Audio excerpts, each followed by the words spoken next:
j'ai décidé de faire une sauce à spaghetti. Je sais que la plupart du monde savent comment en faire une, évidemment.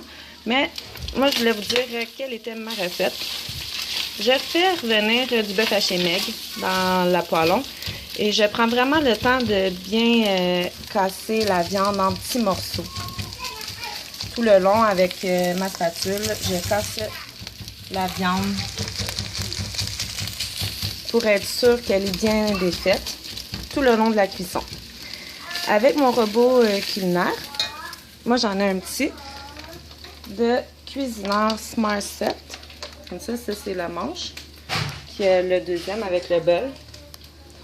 Donc quand je le mets dessus, que je pèse à l'eau, tout se rend en petits morceaux.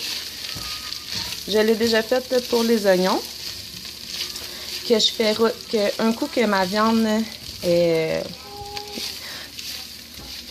égouttée. Mais avec le maigre, des fois, j'ai pas besoin, comme aujourd'hui, j'ai pas eu besoin d'égoutter ma viande. Il restait juste un petit peu de gras de bœuf dans le fond. Donc, j'ai tassé ma viande sur le côté et j'ai fait frire mes oignons justement à côté. Puis là, il n'y a plus aucune huile dans le fond, aucun gras. Donc, par la suite, je prends du coulis de tomate. Comme ça, coulis de tomate. Que je mets à l'intérieur, sur le côté.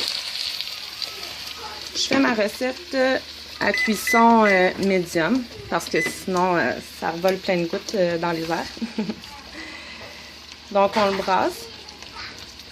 On rentre graduellement les ingrédients pour être sûr que ça ne refroidit pas la viande. Sinon, vous pouvez toujours sortir la viande puis l'égoutter, la laisser de côté et faire mettre votre coulis dans le chaudron vide. Quand on voit que le coulis est quand même assez réchauffé, qu'on voit qu'il y a de la fumée qui sort du coulis, on peut le mélanger par la suite avec la viande et la pâte de tomate. Parce que la viande marine... Bon. Excusez-moi. Donc, je vous disais que c'est mieux de mettre la pâte de tomate avec le bœuf. On peut aller ici peut-être. Ça peut être plus fun. Ouais, ici. Oh. C'est pas la bonne. Peut-être ici, comme ça. Bon, voyez pas qu'est-ce qui se passe dans mon chaudron. Je vais l'avancer un petit peu ici, comme ça. Donc, de mettre, j'ai toute la pâte de tomate en premier. Un coup que le bœuf est cuit avec les oignons. Pour que ça l'enlève. Je sais pas pourquoi, mais il conseille en tout cas de mettre la pâte de tomate dans plusieurs recettes avec le bœuf. J'imagine pour que ça tienne bien autour du bœuf. La pâte de tomate sert à épaissir la sauce. Ça soit moins liquide. Donc, je vais le remettre sur le feu par contre. Ensuite, moi je mets 2 cannes de tomates en dés.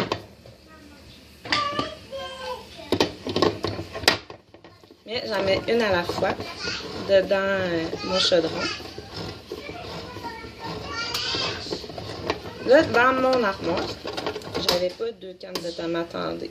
J'utilise pas toujours non plus les mêmes sortes. Ça dépend ce qui est en spécial. Comme quand celles avec les fines herbes sont en spécial, souvent je vais les prendre. J'en ai une ici que c'est des tomates entières. Parce que c'est ça que j'avais, je sais pas comment ça, mais je l'avais dans mon armoire. Donc pour faire une rotation avant que ça soit plus bon, je vais l'utiliser. Je vais tout simplement la passer un petit peu dans mon robot que je vous ai montré précédemment. Pour que ça me fasse des petits morceaux hachés de tomates.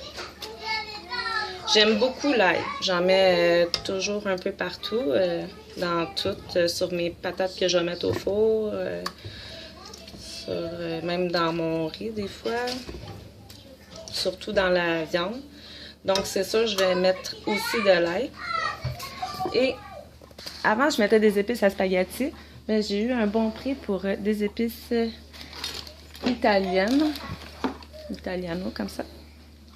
Donc j'utilise ça pour ma sauce à spaghetti aussi. Et ça fait vraiment super bon. Fait qu'on en met quand même une bonne quantité. Mais comme je dis dans toutes mes recettes, l'idéal c'est d'y goûter. Il faudrait être sûr que c'est à notre goût. Donc, on mélange bien.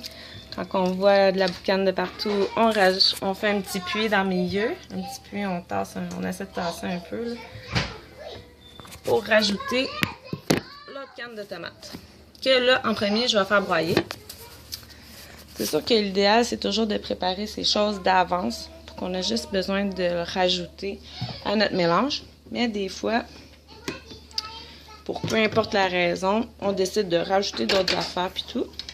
Comme là, au début, je me suis dit, au pire, je vais juste mettre une canne de tomates. Puis là, j'ai décidé de changer d'idée. Donc, je vais me mettre sur pause pour broyer mes tomates. Bonjour, de retour. Donc, j'ai broyé mes tomates. Je vais essayer de faire des morceaux, mais ça fait quand même plus des tomates broyées avec ce mélangeur. Des fois, je rajoute aussi une canne de soupe aux tomates. Mais si vous n'en avez pas, c'est pas grave. Mais là, moi, ça tombe que j'en avais une. Puis des fois, j'aime ça varier un petit peu le goût de mes sauces, juste pour faire un petit peu différent, mais pas trop parce que j'aime quand même initialement la recette que j'utilise d'habitude. Et pour l'ail, moi, je vous recommande toujours de prendre de l'ail fraîche. Qu'on enlève la pleure là, qui est par-dessus, évidemment. On coupe les bouts. Puis, je le mets dans mon robot. Si vous avez des carottes aussi, je vous recommande de mettre des carottes. Ça fait quand même un petit goût sucré. Puis, c'est toujours bon. Et ça aussi, ben, c'est préférable de passer au robot. Parce que comme ça fait moins de petits morceaux, moins de gros morceaux. Puis, même les enfants aussi aiment plus ça. On les voit moins. Ça goûte plus, on dirait. Pour celles qui n'ont pas la chance d'avoir un petit mixeur, moi je vous le recommande fortement parce que dedans on peut faire des smoothies et tout plein de choses. C'est sûr que sinon, l'ail on peut très bien lâcher avec un presse-ail et les carottes, ben, on les coupe seulement en petits morceaux. Mais je pense que ça vaut la peine, même si vous ne savez pas une idée cadeau, c'est toujours cool de recevoir ça. C'est pratique, ça va plus vite. Toutes les recettes se font vraiment plus vite. Ça, puis aussi peut-être pour peser la nourriture. Parce que des fois, on me dit 2 tasses de farine.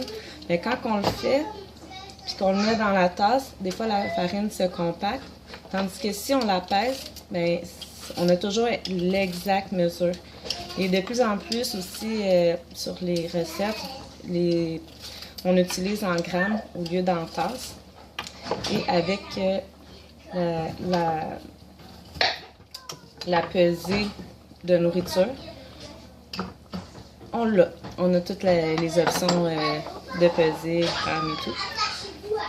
Donc, j'ai mis mon ail et mes carottes dans mon malaxeur. Moi, j'aime bien le cuisinart, mais il y en a plusieurs autres sortes aussi.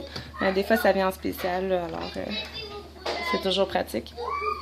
Donc, je le broye. Ça prend vraiment pas beaucoup de temps. On peut le faire venir en petits morceaux comme ça. Ou même si on préfère vraiment que ça soit plus lisse, parce que les gens qui vont manger votre sauce ne trippent pas sur les légumes. On fait juste les laisser plus longtemps. Ça peut devenir vraiment en tout petits morceaux. Même si on le laisse encore plus longtemps, ben, des fois ça devient comme une purée. On peut rajouter de l'eau si on veut que ça soit vraiment lisse. Mais c'est pas nécessaire si les gens, ça leur dérange pas d'avoir un petit peu des petits morceaux de tomates dedans leur sauce. On peut même, moi je décide de juste rajouter un peu de la soupe aux tomates direct dans mon bol. pour que ça puisse avoir encore plus une texture lisse sans que je rajoute trop d'eau. Parce que j'aime pas trop rajouter de l'eau dans la sauce. Pour couper l'acidité de la sauce, c'est très important de mettre du sucre. Mais il ne faut pas en mettre trop, parce que sinon, que je vais arriver, la sauce va goûter sucrée. Puis des fois, c'est pas vraiment ce qu'on recherche. Aussi, il y en a qui rajoutent un petit peu de cannelle. Ça, si vous aimez, il faut que vous aimez un petit peu la cannelle, parce qu'il y en a qui n'aiment pas cette épice-là. Puis il ne faut pas en mettre trop, parce que c'est quand même une épice qui goûte beaucoup. Mais c'est bon des fois d'en rajouter, ça fait différent. Puis moi, j'aime ça en tout cas. Pour ce qui est de l'ail, moi, j'en ai mis juste 3 gousses d'ail, parce que c'était quand même des grosses gousses. Puis, si vous aimez plus ça, puis que quand vous goûtez à votre sauce, vous trouvez que ça goûte pas assez, vous pouvez en rajouter 1 ou 2 de plus, là, ça ne dérange pas. Selon aussi la quantité de bœuf que vous utilisez, pour la grosseur de la sauce que vous utilisez, ça va être différent aussi. On y va toujours en goûtant. C'est la meilleure façon d'aimer sa nourriture. Puis on ne gêne pas de faire des petits essais. T'sais. Si on sait que les gens ils aiment l'ail, ben on en met, mais c'est sûr que si les gens n'aiment pas l'ail, ben mettez pas de gousse d'ail dans votre sauce. Sinon, ça se peut qu'ils n'aiment pas votre sauce. Puis, les épices italiennes, moi je trouve ça vraiment super bon. Même que des fois, dans mon bœuf haché, quand je le fais cuire au début, ça m'arrive même des fois de mettre des épices à steak dedans ma viande, parce que j'aime le petit goût un peu épicé que ça donne. Je vous recommande toujours de prendre la viande maigre, parce que sinon ça fait vraiment beaucoup de gras. Puis vu qu'on met habituellement la plupart des épices dans la viande, c'est ça on en rajoute là, durant la sauce, mais de faire cuire la viande avec les épices, c'est une réaction chimique, je sais pas, mais ça goûte plus, on dirait. La viande goûte vraiment plus. Donc si on la prend grasse, quand on va égoutter notre gras, il y a beaucoup d'épices qui va partir. Tandis que quand elle est mince, mais des fois, comme j'ai pas eu besoin, je l'ai dit tantôt, de l'égoutter, j'ai même pu faire venir mes oignons dedans. Donc, mon légume est comme venu chercher les sucres qui se trouvent dans le fond de mon plat. Et toutes les bonnes saveurs restent dans le bol.